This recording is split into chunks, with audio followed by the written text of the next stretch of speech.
புரவீக வெள்ளிக்கருள் புரிந்து எங்களிலும் 2 தடவை நடைபெறும். ஆனால் இங்கே 3 காலமும்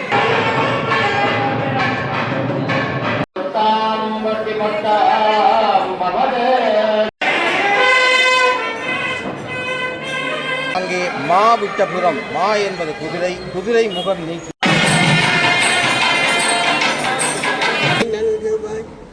ஆடுமயில் வாகனனும் நீ. தாய்க்கம்பரோக்கு வணக்கம். இந்த நிற்கிறவங்க பார்த்தீங்கன்னா வரலாற்று சிறப்பு மிக்க மாவட்டப்புறம் கந்தசுவாமி ஆலயத்தில் நிற்கிறோம். கந்தசுவாமி ஆலயத்தில் பார்த்தீங்கன்னா இன்றைய தினம் பெருந்திருவிழா ஆனது கொடியேற்றத்துடன் ஆரம்பிக்க போகுது. அதை முன்னிட்டு அந்த காலம் அமைய போது எல்லாருக்கும் முருகன் அருளுடைக்கணும். இன்றைய தினம் கொடியேற்றங்களை பார்த்து எல்லாரும் முருகன் ஆசீர்வாதத்தை பெற்றுக்கொள்வோம். காலனி திறந்து பார்ப்போம் என்ன மாதிரி கொடியேற்றம் நடக்குதுன்னு. மறக்காமல் நீங்கள் சப்ஸ்கிரைப் பண்ணி லைக்கை போடுவோம். காலனி திறந்து பார்ப்போம். மாவட்டப்புற வருடாந்த மகோத்சவத்தை முன்னிட்டு இன்றைய தினம் கொடியேற்ற நிகழ்வு நடக்க போகுது. அதை தான் காலையில் பதிவிட போவேன்.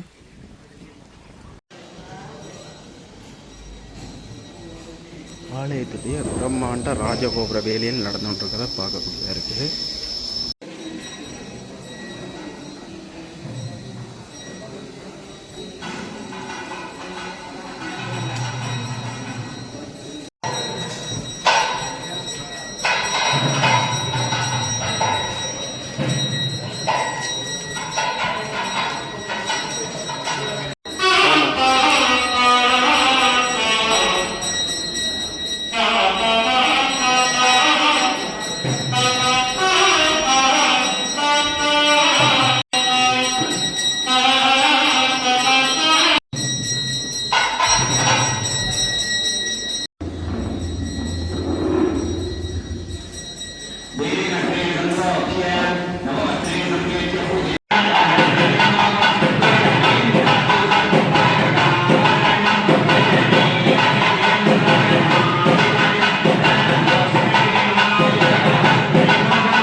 கண்ணனுடைய ஒவ்வொரு தூணையும் பாருங்க கருங்கல்ல இவ்வளவு தத்ரூபமாக சிலைகள் செதுக்கப்பட்டிருக்காங்க பார்க்கக்கூடிய இருக்குது.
மாவை முருகன் மாருதப்புறவீக வல்லிக்கருள் புரிந்து மாவை நகர் வந்த காங்கேயா மாருதம் தவழ்பதியில் மாமுகம் நீக்கி மதி முகமலர வைத்த வடிவேலா ஆறு முகம் கொண்டவாக ஆறுதலை நல்குவாய் ஆடுமயில் வாகனனும் நீயே அருள் மாவை பதிகுறையும் வடிவேலா எனையாளும் வேலவனையுன் பாதம் போற்றி. ஆம், இத்தலம் மாவிட்டபுரம். மா என்றால் குதிரை.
திசையுக்கிர சோழனுடைய ஆட்சி காலத்தில், அதாவது கிபி 7ஆம் நூற்றாண்டு என்று சொல்லப்படுகின்றது.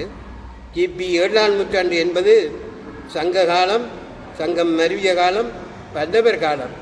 அதாவது சங்க காலத்தின் அடுத்ததாகிய பல்லவர் காலத்தின் சங்க காலம் அல்ல, சங்கம் மருவிய காலம் அல்ல, பல்லவர் காலத்தின் ஆரம்பத்திலே சிற்றரசனாக விளங்கிய திசையுக்கிர சோழன் மகளாகிய மாருதப்பிரதி ஒரு முனிவருடைய சாபத்தினாலே குதிரை முகம் பெற்றாள் என்று சொல்லப்படுகின்றது. ஆகவே அந்த குதிரை முகம் நீங்க என்ன வழி என்று கேட்டால், ஆடுமம்மா நீயும் ஆடுமம்மா ஆனந்தமாகவே தீர்த்தம் ஆடுமம்மா. ஆம், நீ புனித தீர்த்தங்களிலே ஆடி வரும்போது உன்னுடைய உண்மபிணி தீரும் என்கின்றார். ஆகவே இதற்கு என்ன வழி என்று அறிந்த அவள் இந்தியாவிலே உள்ள புனித நதிகளாகிய கங்கை, யமுனை, காவேரி, சிந்து, கோதாவரி எனும் நதிகள், கங்கை, யமுனை, காவேரி, சிந்து, கோதாவரி, வைகை என்னும் நதிகளில் ஆடி வந்தாளே நலமிகு கண்டாள் இல்லையம்மா. அப்போ இதற்கு என்ன வழி என்று கேட்டபோது, அங்கே ஒரு முனிவருடைய அருளை பெற்ற அவள் அங்கிருந்து ஈழம் வந்தாள். ஈழம் வந்தவள் காங்கேசந்துறையிலே இறங்கி கீரிமலையினை நாடி நடந்தாள். ஏனென்று கேட்டால், புண்ணிய தீர்த்தமம்மா புனிதம் மிகுந்ததம்மா, புண்ணிய தீர்த்தமம்மா புனிதம் மிகுந்ததம்மா, கண்களில் ஒளி நல்கும் காட்சி கண்டருளும் அம்மா, எங்கள் முருகனருள் எழுந்து விளையாடிடமே வல்ல தீர்த்தமந்த கண்டகி தீர்த்தமதில் ஆடினாள். ஆம், காங்கேசந்துறையிலே இருந்து கீரிமலை வந்தவள் கீரிமலையிலே குமாரத்தி பள்ளம் என்னும் இடத்திலே குடியேறினாள். அந்த குமாரத்தி பள்ளத்திலே இருந்து கண்டகி தீர்த்தத்தை அடைவதற்கு என்ன வழி என்று சிந்தித்தாள். நடைபாதைகள் உண்டு. ஆனால் அவள் தன்னுடைய குதிரை முகத்தை கண்டு அஞ்சினாள். பக்த கோடிகள் வணங்குவார்கள், ஆனால் மற்றவர்கள் தன்னை பார்த்து நகைப்பார்கள் என்று அஞ்சிய அவள் தன்னுடைய தந்தையாகிய திசையுக்கிர சோழ மன்னனின் வேண்டுகோள் கேட்டு அந்த வழி குமாரத்தி வள்ளத்திலே இருந்து கண்டகி தீர்த்தத்துக்கு ஒரு குகை வழியினை அமைத்தாள். அதுதான் இன்று வபாட்புரி என்று சொல்லப்படுகின்றது. அந்த வபாட்புரி என்னும் குகை வழியாக அவள்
கீரிமலை, காங்கேசன்துறை, மாவட்டபுரம் ஆகிய 3 இடங்களும் ஒரே இடமாக கோயிற்கடவை என்றே அழைக்கப்பட்டது.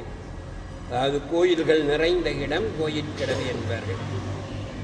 அந்த கோயிற்கடவையிலே அவள் வந்து இங்கே மாமர நிழலிலே இருந்த வேலினை வணங்கினாள். அந்த வேலினை வணங்கியதனாலே வேலவனை வணங்கி வேல் வணங்கி அவள் வெய்ய வீணை தீர்க்கும் வழி வேண்டி கருணை மிகுந்தவனே கந்தானி சுகந்தா, கருணை மிகுந்தவனே கந்தானி சுகந்தா என்று தினம் தினம் அடி நாடி திருவருள் தனை வேண்டி முருகனை பணிந்தாள் நெஞ்சில் முன்னவள் முகமது மிளேற கண்டாள். ஆம், அவ்வழி அந்த வேலினை வணங்கி வரும்போது அந்த வெய்யவினை தீர்க்கும் வேலவன் இவளுடைய முகத்திலே ஒளியை காட்டினான். அப்பா, உண்மபிணி நீங்க கண்டேன், குதிரை முகம் மாற கண்டேன், உண்மபிணி நீங்க கண்டேன், குதிரை முகம் மாற கண்டேன், நல்ல வழி காட்டி வைத்தாய் ஞான முருகா, உனக்கு நன்றி பல கோடி என்ன வணங்கி நின்றாள். அவ்விதம் வணங்கிய அவள் தன்முகப்பிணி நீங்கியதாக எண்ணினாள். ஆனால் மற்றவர்களுடைய பார்வைக்கு அந்த முகப்பிணி நீங்கினாலும் தன்னுடைய முகப்பிணி அடையாளங்கள் வடுக்கள் இன்னும் முகத்திலே இருக்க கண்டார். இதற்கு என்ன வழி என்று தன்னுடன் வந்த முனிவரை கேட்டபோது முனிவர் சொல்லுகின்றார், அப்பா, அம்மா, விநாயகனை வணங்கி வினை தீர்க்க வேண்டும் அம்மா, வித்தகனை நீ மறந்த காரணத்தாலே வினைகளை தீர்க்கும் அவன் அருளினை வேண்டிடவே இந்த வழி வந்ததம்மா இந்த வினையே என்று அவன் முனிவர் சொல்ல, அந்த முனிவருடைய சொல்லை கேட்டு மாவட்டபுரத்திலே இருந்து 7 இடங்களிலே விநாயகர் சிலைகளை தாபித்ததாக சொல்லப்படுகின்றது. அவ்விதம் தாபிக்கப்பட்ட 7 விநாயகர் சிலைகளும் இன்று 7 விநாயகர் ஆலயங்களாக திகழ்கின்றது. அதிலே முதலாவது ஆலயம்தான் கொல்லங்கலட்டி ஸ்ரீ வீர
ஈழத்தின்படவால் யாழ்ப்பாண குடாநாட்டிலே காங்கேசன்துறை அண்மித்த பகுதியிலே மாவட்டபுரம் கந்தசாமி ஆலயம் அமைந்து காணப்படுகின்றது. இந்த மாவட்டபுரம் கந்தசாமி ஆலயம் இன்றைய தினம் மகோத்சவ பெருவிழாவை ஆரம்பிக்கின்றது. 25 நாட்களும் இந்த ஆலயத்திலே மகோத்சவ பெருவிழா நடைபெறும். ஈழத்திலே எங்கும் நடைபெறாத பல்வேறு விதமான விழாக்களும் காட்சிகளும் இந்த ஆலயத்திலே சித்தரிக்கப்படுகின்றன. ஆலயத்திலே முக்கியமாக 3 வேளை அந்த பூஜைகள் நடைபெறுவது. எல்லா ஆலயங்களிலும் 2 தடவை நடைபெறும். ஆனால் இங்கே 3 காலமும் அந்த மகோத்சவ விழா கொண்டாடப்படுவது இந்த ஆலயத்திற்கு சிறப்பாகும். அங்கே மாவிட்டபுரம், மா என்பது குதிரை, குதிரை முகம் நீக்கிய காரணத்தினாலே இந்த மாவட்டபுரம் என்ற பெயர் வந்தது. முன்னர் காலத்திலே சோழ இளவரசி பிறக்கும் பொழுதே அவருடைய முன்செய் கர்ம வினைகளினாலே குதிரை முகத்துடன் அவள் பிறந்து விட்டார். இதனை கண்ட சோழ அரசன் மிகவும் மனவேதனை அடைந்து அவங்களுடைய முனிவர்களை வேண்டி அவன் விசாரித்த பொழுது ஈழத்திலே அங்கே ஈழத்தின் வடபுலத்திலே கீரிமலை என்ற ஒரு இடம்